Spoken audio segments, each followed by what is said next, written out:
Good noon. I am Karthik Ravindra Kate and this is my tutorial Kate Tutorials. In previous two classes we discussed about osmotic pressure method and some basic terminologies. In this class I am going to discuss about viscosity method, determination of molecular mass of polymers by viscosity method. Viscosity of polymer solution is influenced not only by concentration of solute but also by molar mass of solute, molecular shape of and solute solvent interaction. The viscosity depends on these parameters. One is concentration, another one is its mass and shape, and next solute and solvent interaction. Here also we are going to take a polymer, if this is the polymer, and we are going to dissolve it in a solvent. If this is a solvent, we are going to dissolve and we are going to prepare different concentration. If this is the concentration, we are going to prepare 10% solution, 20% solution, 50% solution. Like this we are going to prepare different concentration and we maintain the constant temperature throughout the experiment. See, first we take a viscometer. Viscometer is the instrument to measure viscosity of the liquids. We take pure solvent and we measure the viscosity by using viscometer, and N0 be the viscosity of this pure solvent. And we take the solution when polymer is dissolved in the solute solvent. We take that solution and we measure the viscosity, and it is given by Ns. Ns is the viscosity of the solution and N0 is the viscosity of the pure solvent. The next term is A, that is relative viscosity, and it is denoted by N eta R. Relative viscosity is given by eta S divided by eta naught. Eta S, viscosity of solution, divided by viscosity of pure solvent, we are going to get relative viscosity, that is nothing but eta R. And next, the next term is specific viscosity, and this is given by eta Sp. Specific viscosity of the polymer is given by eta S minus eta naught divided by eta naught. This can also be written as eta S divided by eta naught minus 1. This is specific viscosity. And next we are going to determine reduced viscosity. That is reduced viscosity, and it is denoted by eta reduced, and it is given by specific viscosity divided by concentration. If we measure the reduced viscosity at zero concentration, then that is going to give us intrinsic viscosity, and it is denoted by intrinsic viscosity. Let eta be intrinsic viscosity, and it is given by eta reduced when concentration tends to 0, or it can be also be written as limit as concentration tends to 0, eta reduced is nothing but eta intrinsic viscosity. See what we do here, we take the viscometer. The shape of viscometer will be like this. It has got a specific value. Here there will be lining, and this is specific value.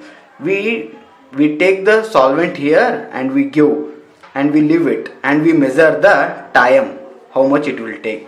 That is going to give T of solvent. Similarly, we take the 10% solution and we measure the time, that will be T1, and we take 20% solution and measure the time, that will be T2. Like this we determine the time, and then we are going to determine the relative viscosity as eta. Eta relative will be T1 divided by T0 for first. For second, that is 20% concentration, the eta relative will be T2 divided by T naught. Like this we determine relative viscosity. That is, initially we take concentration, see 10%, 20%, 30%, one column. In next column we are going to take time taken by T naught, that is only by solvent, how much it will take time to come out through this viscometer, and that will be recorded here. For 10% solution, for 20% it will be recorded. Next we are going to determine reduced viscosity eta R, that is T divided by T naught. Here it will be T1 divided by T naught, here it will be T2 divided by T naught, here it will be T3 divided by T naught. Like this we are going to determine reduced viscosity. And next we are going to determine specific viscosity, that is reduced viscosity minus 1, that is nothing but specific viscosity. And next we are going to determine reduced viscosity.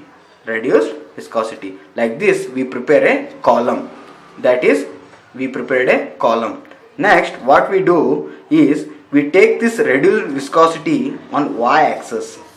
On y-axis we are going to take reduced viscosity, eta reduced, and we plot the concentration, that is 10% solution, 20% solution in gram per ml. We prepare the solution in gram per ml, and this is the concentration, and we get a graph like this. When this line is extrapolated backward, it is going to touch y-axis, that is going to give us eta, that is intrinsic viscosity. Intrinsic viscosity is nothing but reduced viscosity at zero concentration, that is intrinsic viscosity. Experimentally it has been observed that this intrinsic viscosity is directly proportional to the molar mass of the polymer. When this proportionality constant is removed, we are going to get intrinsic viscosity is equal to K m times of A, where K and A are constant for given polymer and depends upon the temperature. See, consider a polyvinyl alcohol. See, consider one polymer, that is polyvinyl alcohol. Nothing but we know polyvinyl chloride, similarly it will be NH, CH, single bond CH, and here it will be OH N times, that is polyvinyl alcohol.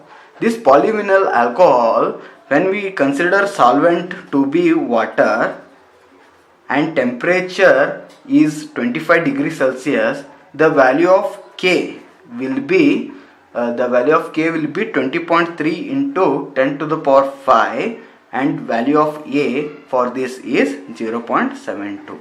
That is for polyvinyl chloride. If I consider polystyrene, for polystyrene the solvent is benzene and the temperature is 25 degrees Celsius, the value of K will be 10.2 into 10 to the power 5, and the value of A will be 0.74. Like this, for every polymer we will be having K and A value which depends upon the temperature and the solvent. If I consider same polyvinyl styrene, but I will change this solvent. Instead of benzene, if I take toluene and I keep the temperature same 25 degrees Celsius, but the K value will be 11 here, 11 into 10 to the power 5. In previous it was 10.2, but here it is 11 only.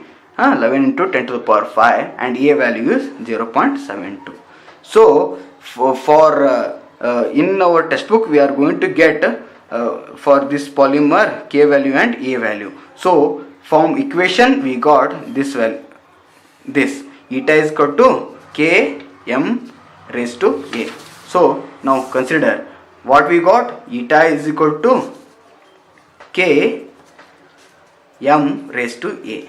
We know that polymer, if I consider polystyrene, I know the K value, A value, and eta I am going to get from graph, and this is the eta value. Now my aim is to determine molecular weight of that polystyrene. So what I will do, I am going to consider log for this. That is log of eta is equal to log of K plus A log M. How this came, if you want to know, I have a video on log and anti-log, how to determine log and anti-log, and this will be given in the description. You go and search there. This is log eta. I took log for this term, equation 1, and I got like this: log eta is equal to log K plus A log M. Now log M can be written as log eta minus log K. Log eta minus log K divided by A, that is log M. And I want only M, that is molecular weight of that polystyrene, that is polymer, is nothing but log. If comes to right side, it become anti-log. Anti-log of log eta minus log K upon A. In this way, we can easily determine molecular mass of the polymer.